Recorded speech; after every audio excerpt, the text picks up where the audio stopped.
Hello guys, welcome to lights of learning. कल हमारे देश की माननीय वित्त मंत्री द्वारा आत्मनिर्भर भारत अभियान के तहत कुछ घोषणाएं की गई। आज का यह वीडियो उन घोषणाओं के बारे में ही जानकारी देगा। So guys, let's start. कल आत्मनिर्भर भारत अभियान के तहत वित्त मंत्री द्वारा की गई सभी घोषणाएं ग्रामीण और ग्रामीण उद्योगों के लिए थी। इन ग्रामीण उद्योगों में कृषि, एग्रीकल्चर, पशुपालन, मत्स्य पालन, मधुमक्खी पालन, माइक्रो फूड एंटरप्राइज और हर्बल कल्टीवेशन थी। कोविड-19 पीरियड के दौरान 74,300 करोड़ रुपए का मिनिमम सपोर्ट प्राइस यानी न्यूनतम समर्थन मूल्य किसानों को दिया गया। पीएम किसान फंड के जरिए 18,700 करोड़ रुपए सीधे किसानों के बैंक खाते में ट्रांसफर किए गए। इसी के साथ प्रधानमंत्री फसल बीमा योजना के तहत 6,400 करोड़ रुपए किसानों को दिए गए। आत्मनिर्भर भारत अभियान के तहत सरकार 1 लाख करोड़ रुपए का एग्रीकल्चर इंफ्रास्ट्रक्चर भी निर्माण करेगी। इस अभियान के तहत भारत सरकार किसानों को सीधे बाजारों से जोड़ेगी। किसानों के पास कई विकल्प होंगे उनकी फसल बेचने के लिए। साथ ही साथ भारत सरकार यह अश्योर करेगी कि किसानों को उनकी फसल का एक अच्छा रिटर्न प्राप्त हो और उन्हें मुनाफा हो। इसके लिए वह लॉज भी पास करेगी जिसे प्रोड्यूसर और रिटेलर के साथ मिलकर बनाया जाएगा। कोविड-19 पीरियड के दौरान न्यूज़ चैनल पर देखा गया कि उत्पादकों द्वारा सड़कों पर दूध बहाया गया। इसी को सपोर्ट करने के लिए पशुपालन से जुड़े उद्योगों द्वारा 560 लीटर पर डे के हिसाब से दूध खरीदा गया, जो कि पहले 360 लीटर पर डे था, जिससे 111 करोड़ लीटर एक्स्ट्रा दूध प्रोड्यूस हुआ, जिसकी कीमत 4,100 करोड़ रुपए थी। इसी के साथ उन उद्योगों को ब्याज दरों में 2% की छूट भी दी गई। साथ ही साथ उद्योगों द्वारा समय पर ब्याज देने पर 2% की एक्स्ट्रा छूट भी दी गई। इस स्कीम के तहत 5,000 करोड़ का अतिरिक्त धन सीधे 2 करोड़ किसानों को पहुंचा। इस अभियान का मुख्य उद्देश्य प्राइवेट कंपनीज को डेयरी प्रोसेसिंग और पशु आहार इंफ्रास्ट्रक्चर विकसित करने के लिए उन कंपनीज को आकर्षित करना भी होगा। इसके लिए 15,000 करोड़ रुपए का पशुपालन इंफ्रास्ट्रक्चर डेवलपमेंट फंड भी बनाया जाएगा। इस अभियान के तहत भारत सरकार सुनिश्चित करेगी कि पशुओं का 100% या 100% टीकाकरण हो। इन पशुओं में गाय, भैंस, बकरी, बैल, भेड़ इत्यादि होंगे।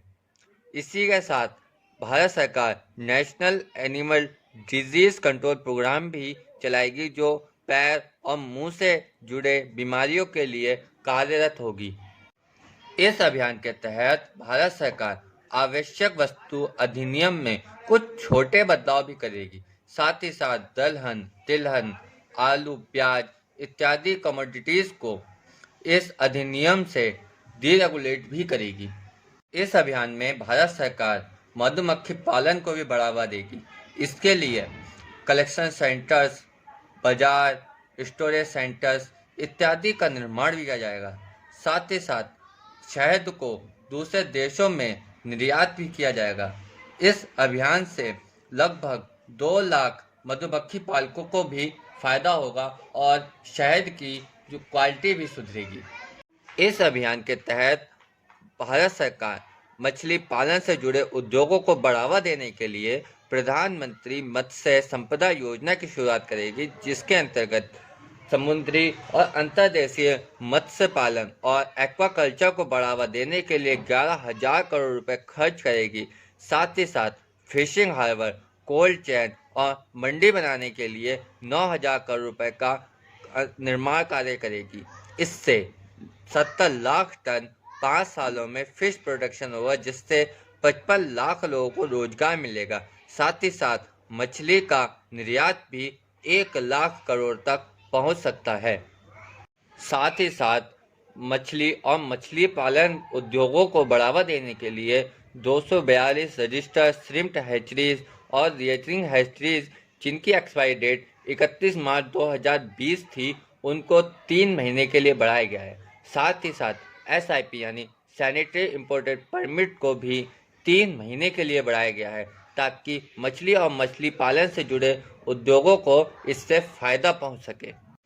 इस अभियान के तहत औषधीय पौधों की खेती को भी बढ़ावा दिया जाएगा। इसके लिए 10 लाख हेक्टेयर की भूमि उपलब्ध कराई जाएगी जिसके लिए 4,000 करोड़ रुपए खर्च होंगे। इसी के साथ national medical plants board NMPV के द्वारा 800 हेक्टेयर भूमि जो गंगा किनारे होगी उसको औषधीय पौधों के खेती के लिए उपलब्ध कराया जाएगा। इस अभियान के तहत खाद्य उद्यमों को FSSAI मानक पूरा करने में भी भारत सरकार की ओर से सहायता प्राप्त होगी। इसके लिए भारत सरकार 10,000 करोड़ रुपए का कर्ज खाद्य उद्यमों को देगी। साथ ही साथ भारत सरकार क्लस्टर बेस्ड अप्रोच अपनाएगी, यानी जिस एरिया में जो चीज़ अधिक फेमस है उसको प्रमोट करेगी। जैसे कि जम्मू कश्मीर का केसर, उत्तर प्रदेश का मैंगो, तमिलनाडु की हल्दी, ऐसे ही विशेष क्षेत्र में उगाई जाने वाली विशेष वस्तुओं को प्रमोट करेगी। यह थी भारत सरकार की ओर से की गई कुछ घोषणाएं।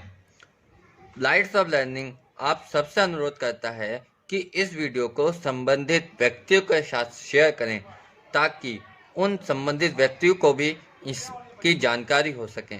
साथ ही साथ इस वीडियो को लाइक करें, कमेंट करें और अपने दोस्तों के साथ शेयर करें। जय हिंद, धन्यवाद।